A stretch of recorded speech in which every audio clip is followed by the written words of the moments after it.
정치가 바로 서야 나라가 바로 선다. 정치권 소식 발빠르게 전달해드립니다. 정치 파발마.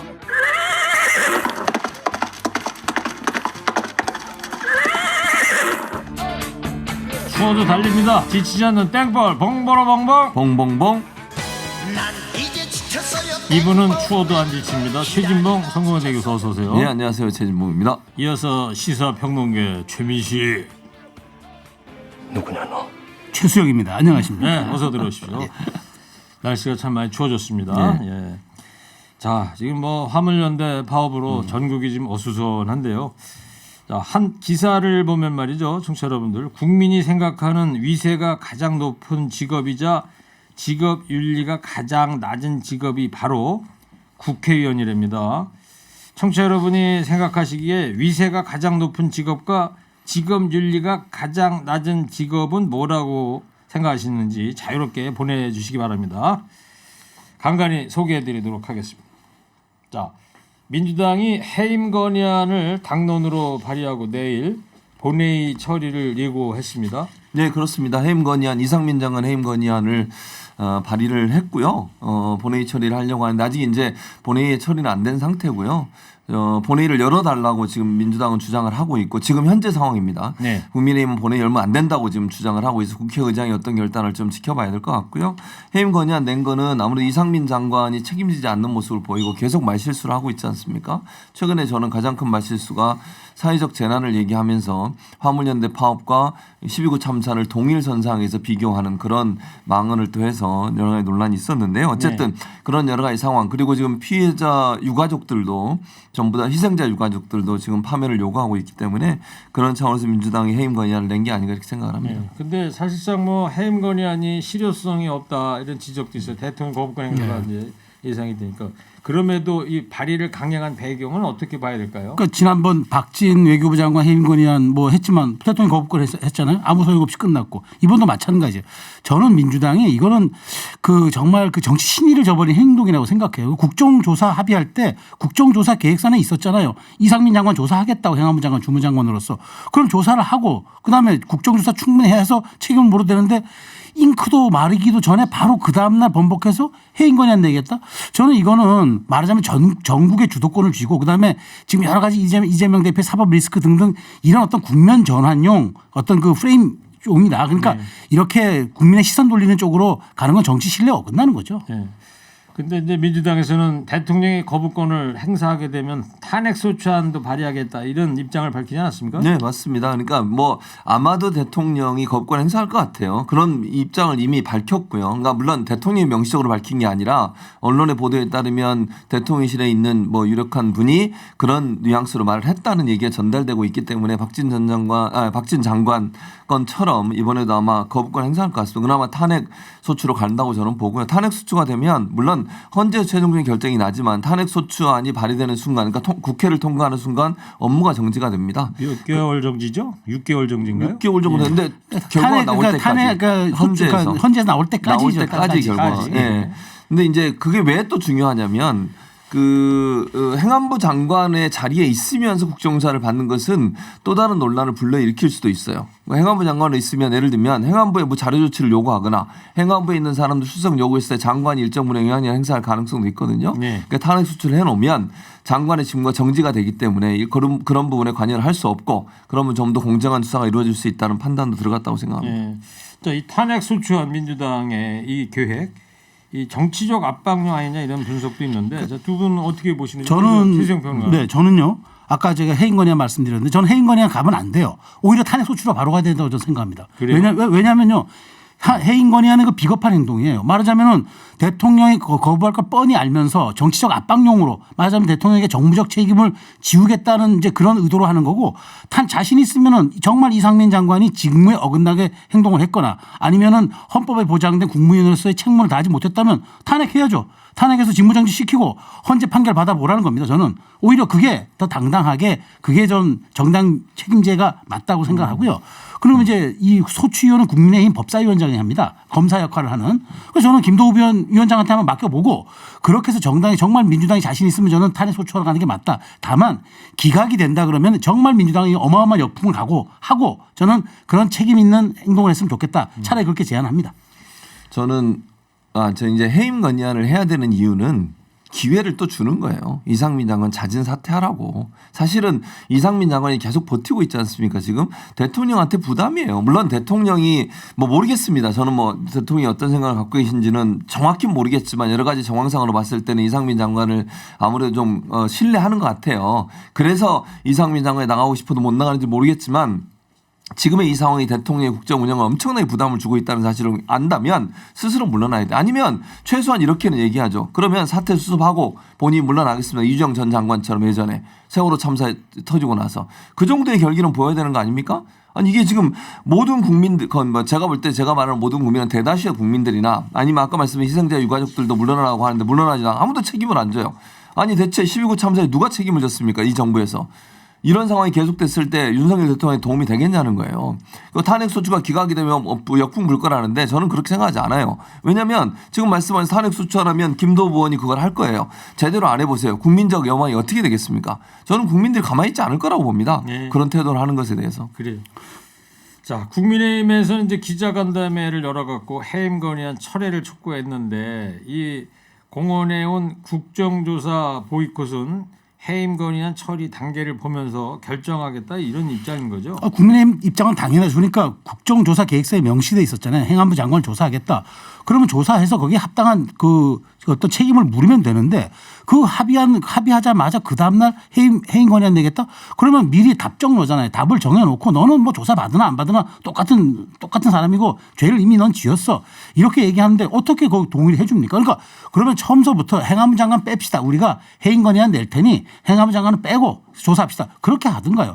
정치 신의와 도의에 어긋나는 행동을 정당이 하면 안 되지 않습니까? 아니, 장관의 직책이 아니어도 국정조사에 출석할 수 있어요. 나와서 할 수 있으니까. 근데 여야가 어렵사리 합의했잖아요. 이거 합의의 정신을 살려야죠. 합의의 정신을 바로 깨는 행동들을 그 다음날 하는 이런 정치적 행위는 이거는 신의의 성실에 어긋나는 거잖아요. 그렇게 생각하지 않아요. 그러니까 지금 무슨 말씀인지는 제가 알겠는데 예. 장관의 직책이 있으면 국정조사에 오고 장관의 직책이 아니면 안 오는 게 아니잖아요. 알죠. 다 오는 거니까 상관없다고 저는 보고 장관의 직책이 있어서 와서만 좋은 얘기를 뭐 예를 들면 올바로 얘기하고 그거 아니면 아니라고 생각하지 않아요. 그러니까 국민이 볼 때는 행안부 장관이 제대로 일을 했는지 안 했는지 그 당시에 이런 부분을 밝혀내는 과정에 있어서 이상민 전 장관이든 아니면 뭐 그분이 어떻게 될지 모르겠지만 이런 상황에서 나와서 발언하고 이런 것이 뭐가 문제가 된다고 생각하지 않습니다. 국민의힘이 합의해 줄 때는 그만한 이유가 있었잖아요. 그런데 그 합의 정신을 깨는 이런 정치적 행위들은 하면 안 되죠. 아니 그럼 국민의힘이 합의가 이상민 장관의 해임 건의안을 하지 않는다는 그런 전제에 하는 게 아니잖아요. 충분히 실효성 있게 조사한 다음에 책임을 묻자가 이 정신이 합의 정신이었잖아요. 국정조사에 대한 조사를 똑바로 하고 거기에 대해 책임 있는 사람이 책임을 묻지만 이상민 장관 같은 경우는 이 국정조사 이루기 전부터 국민들이 대다수의 의견이나 아니면 아까 말씀드린 것처럼 희생자 유가족들은 책임이 있다고 얘기를 하고 있어요. 그리고 아까도 말씀드렸지만 지휘 책임에 대해서는 아무도 책임을 안 지잖아요. 지금 예. 그분에 대해서 상징적으로라도 책임을 져야 듣고요. 한다는 거예요. 근데 이 국정조사 보이콧 이 움직임에 대해서는 이 국민의힘 여당보다도 오히려 대통령실이 더 강경한 기류다 이런 이야기가 있습니다. 어떻게 보세요? 그러니까 민주당이 저는 이런 식으로 어떤 국조 합의서까지 파기하면서까지 정치 공세를 하는데 대통령에게 밀리면은 끝없이 야당에 주도권을 내주고 밀리게 된다 이런 위기의식이 작용하는 것 같아요. 전 대통령에서 대통령실이 언제까지 야당에다 끌려다니 이렇게 무능한 이런 모습을 보일 수는 없는 거 아닙니까? 저는 이렇게 생각해요. 대통령이 만약 이런 부분에서 보이콧까지 하게 되면 본인은 더 큰 부담을 안게 된다고 저는 봐요. 국정조사라고 여야가 합의를 해서 통과를 시켜놓은 거잖아요. 그걸 행정부의 수반이 나서가지고 보이콧하겠다. 네. 그리고 국회에서 입법부와 사법부는 행정부와 입법부는 견제 과정을 하는 거잖아요. 견제하는 차원에서 대통령실의 관계자들 나와서 질의에 답변하라고 하는데 그게 안 나오고 이런 식으로 하면 국민들이 어떻게 보겠습니까 대체. 네, 알겠습니다. 자, 오늘 두 분 첫 번째 이슈 가지고 매우 치열한 토론을 벌이고 계신데 혈압 좀 두 분 좀 낮춰주시죠. 자, 오늘은 청취자 여러분이 보시기에 우리나라에서 위세가 가장 높은 직업은 뭐고 직업 윤리가 낮은 직업은 뭐라고 생각하시는지 문자로 받고 있는데 의견 소개해드리겠습니다. 검사합니다. 모든 것을 마음대로 합니다. 위세가 가장 높은 직업으로. 우리나라에서 검찰이 국회의원보다 권력 1위의 갑인 것 같은데요. 이분도 그렇고요. 어공들이 위세가 가장 높죠. 어쩌다 공무원이 되면 사명감도 없고 임명권자 눈치만 보게 됩니다. 말해 뭐예요? 금배지 단 분들이 가장 위세가 높죠. 또 다른 분은 위세 높은 거는 심판, 가로 열고 정부, 윤리 의식이 높은 거는 선수, 가로 열고 국민. 이런 간결한 문자 보내주셨습니다. 자, 여야의 상황 좀 알아볼게요. 박영선 전 중기부 장관이 민주당이 분당 가능성을 언급했습니다. 박영선 장관은 이런 인터뷰에서 이재명 대표가 출마할 때부터 충분히 예견됐던 상황이었다면서 본인이 우려했던 게 현실로 나타나고 있다. 그러니까 지금 이렇게 가다가는 사법 리스크 때문에 결국은 플랜 B를 추구하다 보면은 여러 가지 개파의 분화가 이루어질 수 있고 이러다 보면은 당이 쪼개질 수도 있다. 이런 우려를 하는 것 같아요. 네. 어떻게 보세요? 저는 그렇게 보지 않고요. 그러니까 뭐 박영선 장관이 본인의 의사를 얘기한 거니까 전 장관이 그거는 뭐 그거대로 그냥 인정을 하고요. 저는 그렇게 생각하지 않아요. 왜냐하면 지금 뭐 사법 리스크라고 얘기를 하는데 사법 리스크라고 하려면 명백하게 이재명 대표가 연관돼 있다거나 아니면 관련돼 있는 어떤 증거가 나와야 돼요. 지금까지 그런 증거는 없고 전원만 나오고 남욱이나 유동규 씨 같은 경우는 입장을 바꿔가지고 갑자기 태도를 바꾼 태도로 나오고 이런 상황에서 진실이 뭔지 아직 모르지 않습니까? 네. 재판도 이루어지지 않고 있는 상황이고요. 분당 가능성 없다. 저는 그렇게 생각해요. 최희정 평론가. 저는 가능성이 있다고 봐요. 왜냐하면 지금 이제 이재명 대표에 대한 이제 검찰 소환이 계속 대장동 그다음에 쌍방울 의혹 그다음에 성남 FC 그다음에 법인카드 유용 의혹 건건이 아마 이제 계속 체포동의안이 날아갈 겁니다. 이러다 보면 민주당이 뭐 야당으로서 정체성을 가진 역할을 할 수가 없을 거예요. 그럼 내년 초에 자연스럽게 우리가 이래도 되겠느냐 플랜 B 출구 전략을 짜자 얘기 나올 수 있죠. 아니 지금 열심히 하고 있잖아요. 야당으로 역할 회의만도 내고 열심히 예산 전국도 하고 최재형 평론가 얘기했듯이 야당이 왜 야당 역할을 열심히 하는 것에 대해서 말씀 많이 하시는데 야당 역할 잘 할 겁니다. 걱정 그게 잘 한다고 믿으세요, 진짜? 예, 잘 하고 있습니다. 걱정하지 마세요. 자, 그럼 민주당 내부 분위기는 어떤 거예요? 예. 보도는 뭐 이런 식으로 나옵니다만. 예. 민주당 내부 분위기는 저는 그러니까 몇몇 분들이 예를 들어서 좀 이재명 대표에 대해서 부정적인 어떤 발언도 하시고 이런 부분이 있는 것 같아요. 그거는 뭐 부인할 수 없는 상황이라고 보여지고요. 그러나 이제 그게 대다수의 지금 단일 대우를 이루고 있는 민주당이 전체 의견이라고 볼 수는 없는 것 같고요. 또 전에 이제 대선 과정에서 이낙연 전 대표를 지지했던 분들 같은 경우에 새로운 모색을 한 저는 그거는 이재명 대표 소위 조사 이런 문제와 관계 있는 게 아니고 정치적 공천권과 연관돼 있다고 저는 생각을 해요. 그러니까 총선 앞두고서 여러 가지 이제 상황들에 대해서 고민을 할 것이고 본인이 정치 인생에 대해서 고민을 하지 않겠습니까? 알겠습니다. 그런 부분에 대한 영향이 어느 정도 미치고 있다고 저도 봅니다. 짧게 말씀드리면은 네. 거대해 보이는 뚝도 작은 균열로부터 붕괴가 시작됩니다. 이미 징후, 전조 나타나고 있어요. 그렇게 바라시는 것 같은데. 아니, 전혀 바라진 않아요. 그럼 뭐 남의 당에 뭐 제가 뭐 관심 있겠습니까? 걱정 안 하셔도 될 것 같고요.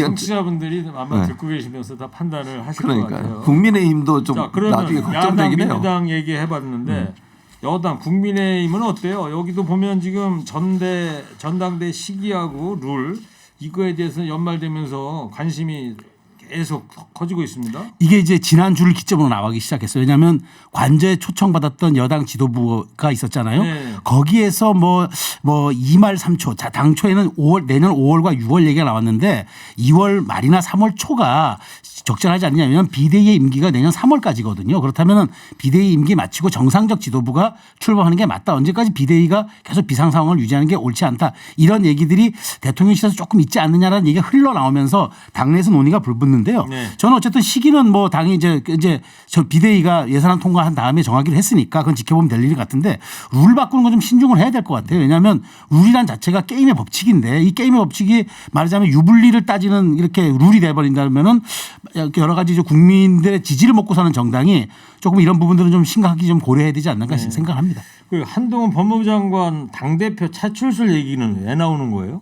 그러니까 이것도 지금 얘기 저 뚝이 여기서부터 무너지는 거예요. 제가 이게 걱정돼서 얘기하는 거예요. 국민의힘 걱정을 먼저 하세요. 아니 제가 국무위원 차출이에요 그냥. 차출설 문제는 저는 개인적으로 제 개인적인 생각 이런 차출이 나오는 게 대단히 부적절하고 생각합니다. 현직 장관에 대해서. 그러나 저는 이건 있을 수 있다고 봐요. 한동훈 장관의 출마 선언은 얼마든지 가능하다고 봅니다. 지금 당장 대표로 차출하는 것은 거의 저는 불가능에 가깝다고 보고요. 다만 국회의원 출마는 가능해요. 저는 가능하다고 봐요. 저도 동의합니다. 네. 저도 동의합니다. 당 대표로 지금 얼마 남지도 않았는데 사출을 하는데 이거는 제가 볼 때 호사가들의 전망이라고 저도 그렇다고 봅니다. 봐요. 예. 자, 이 김건희 여사 이 팬클럽 건희사랑 이끌었던 강신업 변호사 오늘 아침에 이 전당대회 출마 선언하면서 아주 공약을 하나 내고는 게 있더라고요. 네, 강신업 변호사가 정말 윤석열 대통령이 지킴이를 자처하고 나서는 것 같은데 네. 저는 이렇게 생각합니다. 모든 당원은 출마할 자유가 있습니다. 누구든 출마할 수 있는데 저는 그렇게 생각합니다. 하여튼 강신업 변호사도 주목을 끌 수 있는 또 하나의 그런 어떤 좀 이른바 정치적인 그런 주목도 몸값 올리기가 목적이 아닌가 싶어요. 광화문에 윤석열 동상 만든다고 했는데 참 제 입으로 좀 얘기가 좀 민망해서 좀 피해가려고 했는데 결국은 꺼내시는군요. 어쨌든 기사가 좀 났으니까. 제가 아까도 말씀드렸잖아요. 뚝이 무너지는데 그 제가 얘기한 거라니까. 민주당이 아니고 국민의힘이라 제가 할 때 걱정됩니다. 솔직히 강신업 변호사 이런 말씀하시면 안 돼요. 그러니까 본인이 윤석열 대통령을 좋아하고 지키겠다는 건 알겠지만 너무 이렇게 국민적 공감대를 얻을 수 없는 발언을 하는 것은 도리어 도움이 안 돼요. 윤석열 대통령한테 무슨 도움이 되겠습니까? 여러 출마자 중에 한 명입니다. 너무 의미부여하지 마세요. 그러나 이제 김건희 여사와 가까운 걸로 알려지고 있고 또 건희 사랑인가요? 거기 또 그 회장도 하셨었잖아요. 그래서 이분의 말이 계속 회자가 되고 국민들은 또 이게 김건희 여사와 무슨 연관이 있는 거 아니야 이렇게 또 들을 수 있거든요. 그래서 상당히 위험한 발언이라고 생각합니다. 최수영 평론가 우리 약간 좀 뻘개진 것 같아요. 야, 제가 이 논평하기가 매우 어렵습니다. 자, 여기까지 하겠습니다. 네. 자, 위세가 높은 직업은 검사죠. 예, 청취자께서 금배지는 4년에 한 번 눈치라도 보는데 그다음 또 알면 알수록 더 알고 싶은 최진봉 교수님의 즉석 증문, 증문 즉답. 증문 즉답. 예. 칭찬해 주신 것 같아요. 아이, 감사합니다. 자, 예. 마지막으로 두 분도 한 줄 평 해주시기 바랍니다. 두 분이 생각하기에 우리나라에서 위세가 가장 높은 직업과 직업 윤리가 가장 낮은 직업은 자 최진봉 교수부터 해주세요. 3, 2, 1. 국회의원이죠. 위세만 높고 책임은 안 지고 뻔뻔하고. 알겠습니다. 짐이 지금 이것을 평가하라는 게야. 이런 한심한 김 부장 같은 자를 보았는가 말이야. 중해가 좀 평가하기가 어렵다고 하네요. 이어서 최수영 평론가 해주세요. 3, 2, 1. 위세가 가장 높은 직업은 법조인이고 직업률이 가장 낮은 직업은 저는 진영에 빠진 유튜버들이라고 생각합니다. 최수영이라고 하였는가? 그대는 뭐가 좋다고 그렇게 웃고 있어? 안 웃으려 했는데 웃어야 되겠네. 근데 밖에서는 아주 예. 참신했다는데요. 참신했다고요? 네. 알겠습니다. 자 정치 파발마 지금까지 최진봉 교수 최수영 시사평론가였습니다. 두 분 고맙습니다. 감사합니다.